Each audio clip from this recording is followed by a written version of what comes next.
Hi everyone. इस video में हम बात करेंगे, अगर आप एसओल में 2025 में अंडर ग्रेजुएट प्रोग्राम में एडमिशन लेना चाहते हो तो कौन कौन से प्रोग्राम्स यहाँ पे अवेलेबल हैं और उनका एलिजिबिलिटी क्राइटेरिया क्या है। आइए विस्तार से बात करते हैं। तो हम यूजी प्रोग्राम की बात कर रहे हैं इस वीडियो में। पीजी प्रोग्राम की भी अगर हम कोशिश करेंगे सेपरेट वीडियो बनाई जाए। तो आइए देखते हैं। सबसे पहले हमारे पास शुरुआत आती है बीबीए कोर्स से।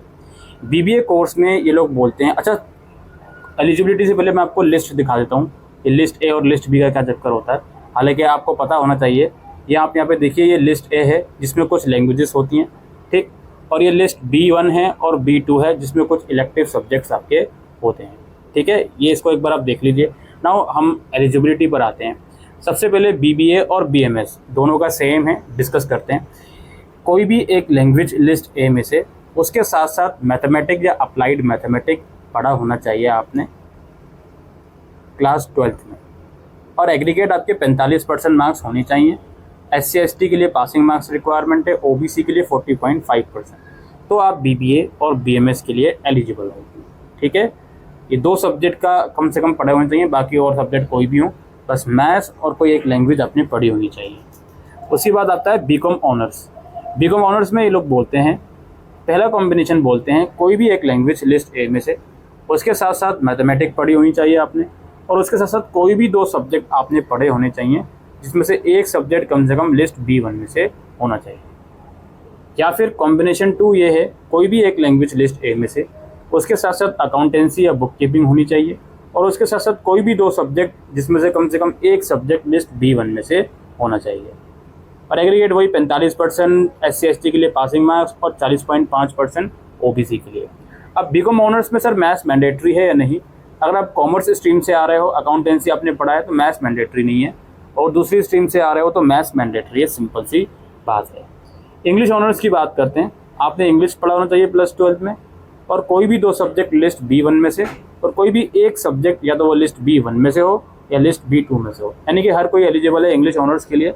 अपना सब्जेक्ट देख लीजिएगा, और उसमें इंग्लिश आपने प्लस 12 में पढ़ी होनी चाहिए, और मिनिमम परसेंटेज वही 45% की रिक्वायरमेंट है।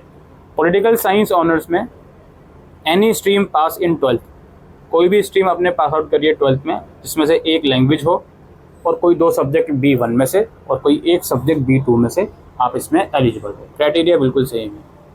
उसके बाद BA प्रोग्राम। BA प्रोग्राम के लिए बोलते हैं बस आपने क्लास 12 पास आउट करिए किसी भी रिकॉग्नाइज्ड बोर्ड से, आप एलिजिबल हो, ठीक है। कोई भी स्ट्रीम, कोई भी सब्जेक्ट कॉम्बिनेशन। इसके बाद BA प्रोग्राम में चूँकि अलग अलग कॉम्बिनेशन होते हैं, अगर आप computer application combination BA program में चूज़ करते हो तो उसमें ये कहा जाता है कि आपने क्लास 12 में मैथमेटिक्स पढ़ी होनी चाहिए। और BA प्रोग्राम में एसओएल में सीट्स लिमिटेड हैं, अराउंड 4000। बाकी सारे कोर्सेज में सीट्स अनलिमिटेड हैं, BA प्रोग्राम में सीट्स लिमिटेड होती है 4000 सीट्स, तो इसमें थोड़ा मेरिट बन जाता है, ठीक है। तो इसमें क्या है जी, क्लास 12 में मैथमेटिक्स पढ़ा होना चाहिए। उसके बाद BA प्रोग्राम विद मैथमेटिक्स आप लेना चाहते हो, उसका भी सेम क्राइटेरिया है, क्लास 12 में मैथमेटिक्स पढ़ा होना चाहिए, और इसमें कोई सीट्स की लिमिट नहीं है BA प्रोग्राम विद मैथमेटिक्स में। BA प्रोग्राम विद साइकोलॉजी अगर आप लेना चाहते हो, इसमें भी क्लास 12 आपने पढ़ा होना चाहिए। इसमें कोई स्पेसिफिक सब्जेक्ट की रिक्वायरमेंट नहीं है, लेकिन इसमें सीट्स लिमिटेड हैं। इसके बाद बारी आती है बीकॉम प्रोग्राम की। बीकॉम प्रोग्राम में भी भाई क्लास 12 आप पास आउट है, आप किसी भी स्ट्रीम से आप एलिजिबल हो, और इसमें दो कॉम्बिनेशन रखे गए हैं। एक ही कॉम्बिनेशन है, कोई भी एक लैंग्वेज और कोई दो सब्जेक्ट लिस्ट B1 में से, और कोई एक सब्जेक्ट वो लिस्ट B1 में से भी हो सकता है और B2 में से भी हो सकता है। इसके अलावा इकोनॉमिक्स ऑनर्स, इसमें आपको कोई भी एक लैंग्वेज चाहिए लिस्ट A में से, उसके साथ साथ मैथमेटिक्स आपने पढ़ा होना चाहिए, और उसके साथ कोई दो सब्जेक्ट आपने पढ़े होने चाहिए जिसमें से कम एक सब्जेक्ट B1 में से होना चाहिए। एग्रीगेट 45% की रिक्वायरमेंट है, यानी कि इकोनॉमिक्स ऑनर्स में भी मैथ्स मैंडेटरी है।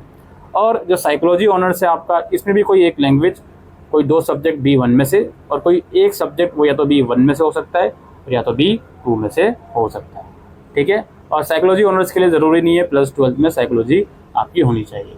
और अगेन यहाँ पे लैंग्वेजेस की लिस्ट A आ गई, और B1 कुछ सब्जेक्ट आ गए, और B2 में कुछ सब्जेक्ट्स आ गए। इन्हें आप लोग देख लीजिएगा, ठीक है। यही दोस्तों इस वीडियो के अंदर हम डिस्कस करने आए थे कि एसओएल में एडमिशन लेने के लिए एलिजिबिलिटी क्राइटेरिया क्या है। जो भी मैंने सीट्स की लिमिट BA प्रोग्राम के कुछ सब्जेक्ट्स में बताई, like BA program with computer application में, BA प्रोग्राम विद साइकोलॉजी में, और BA, हाँ बस इन दोनों प्रोग्राम में इसमें सीट्स की लिमिट है थोड़ी, बाकी सारे प्रोग्राम में सीट्स की कोई लिमिट नहीं है। और आप ये मिनिमम क्राइटेरिया मेंटेन कर रहे हो, then you are eligible to pursue this program in SOI। उम्मीद करते हैं ये वीडियो आपको यूज़फुल लगी हो, तो वीडियो को शेयर कीजिएगा। Thank you.